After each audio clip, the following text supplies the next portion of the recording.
ഞങ്ങൾക്കൊന്നും പറയാനില്ല. ഇതിൽ വലിയ മഴയിൽ ഞങ്ങളെ കൂടെ ബാക്കിയുള്ള എല്ലാവരും പോയിട്ട് ഞങ്ങൾ ഇവിടുന്ന് വാടകയ്ക്ക് മാറ്റി പാർപ്പിച്ചാണ്. ഇപ്പൊ ഞങ്ങൾക്ക് വാടകയില്ല, ദിവസം കൊടുക്കുന്ന കൂലി ഒന്നും കിട്ടുന്നില്ല. എന്തിന് നിങ്ങൾ മാറ്റി പാർപ്പിക്കണ? സർക്കാർ കാണട്ടെ ഞങ്ങളെ.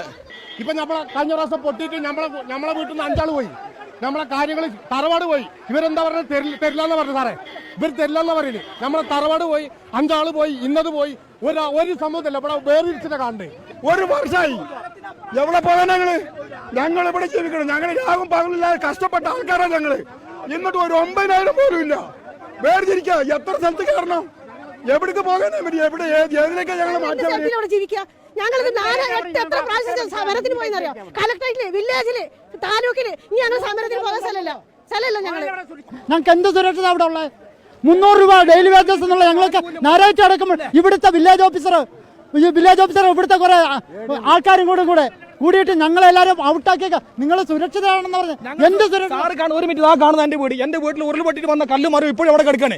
വില്ലേജ് ഓഫീസർ വന്ന് പറഞ്ഞു തരാം, ഇതൊക്കെ ഡ്രൈ ഉണങ്ങിപ്പോ ഡ്രൈ ആയി പോകുന്നുള്ളൂ. അനുകൂലം കൊടുക്കാൻ സർക്കാരിന് ഞങ്ങളുടെ പൈസ ദുരന്തമാർക്ക് കൊടുക്കാൻ എന്തുകൊണ്ട് അവർ കൊടുക്കില്ല? 3 ആള് പോയാ, നമ്മൾ 3 ആള് മരിച്ചു പോയതാ.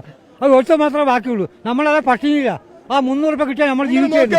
നാൽക്കാലികളെ കൊണ്ടുപോകുന്ന മാതിരി ഞങ്ങളുടെ ആളുകളെ ഞങ്ങൾക്ക് ട്രാക്ടറിൽ കൊണ്ടുവരേണ്ട അവസ്ഥയാണ്. എത്ര മണിക്കൂറുകളായി മുണ്ടക്കയിൽ ഈ സമയം ഉണ്ടായിട്ട് ഫയർഫോഴ്സിന്റെ വണ്ടി വരുന്നത് 10 മിനിറ്റ് മുമ്പാ.